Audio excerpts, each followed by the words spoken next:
દ્વારકાના ત્રૈલોક્ય સુંદર જગત મંદિરનું શિખર 150 ફૂટ ઊંચું છે. આ શિખર ઉપર લહેરાતી 52 ગજની ધજાને પ્રતિદિન 4 વખત બદલવામાં આવે છે. વિશેષ પર્વો, ઉત્સવો તથા પરિસ્થિતિઓના સમયે આ ધજાને 5 વખત પણ ચડાવવામાં આવે છે.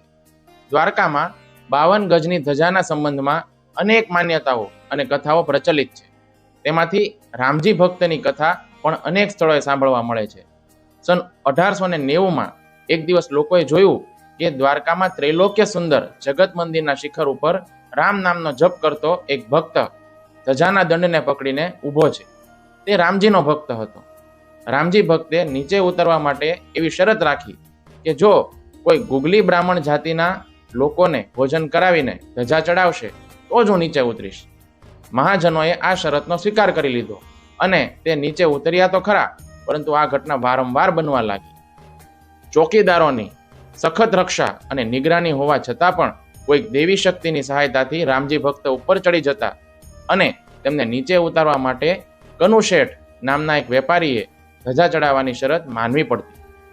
આ પ્રકારે વારંવાર થવાથી લોકોના મનમાં એવી એક શંકા પેદા થઈ કે કદાચ ગુગલી બ્રાહ્મણ જાતિના લોકો જ આ રીતે આ ભક્તને ઉપર ચડાવી દેતા હશે. પરંતુ રામજી ભક્તની આંખો નહોતી, તે આંધળા હતા અને તેના પર ચોકીદારો સહિત અન્ય ઘણા વ્યક્તિઓની નિગરાની પણ રહેતી હતી. તેમ છતાં પણ રામજી ભક્ત શિખર ઉપર ચડી જતા અને કનુ શેઠના વચન પર જ નીચે ઉતરતા. ત્યારબાદ કનુ શેઠ ધામધૂમથી ધજા ચડાવતા. કનુ શેઠને આ સેવાનું ફળ પણ મળ્યું. તેમના ઘરે પુત્રનો જન્મ થયો. દ્વારકાનાથજીનું સ્મરણ થતું રહે તેથી તેમણે પોતાના પુત્રનું નામ દ્વારકાદાસ રાખ્યું. રામજી ભક્તના સંબંધમાં એવું કહેવાય છે કે બીજા મંદિરોના સંત અને મહંતો રામજી ભક્તને પોતાની ઘોડી ઉપર બેસાડીને દ્વારકાથી 30 કિલોમીટર દૂર કુરંગા અને ચરકલાની સીમા ઉપર છોડી આવતા અને પાછા આવતા તો જોતા કે રામજી ભક્ત મંદિરના શિખર ઉપર રામ નામની માળા જપી રહ્યા છે.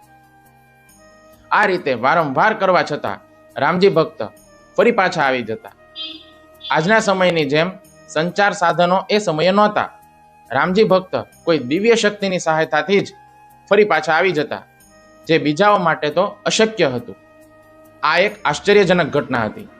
આ ઘટનાથી ધજા ચડાવવાની મહિમા ખૂબ પ્રસિદ્ધ થઈ ગઈ.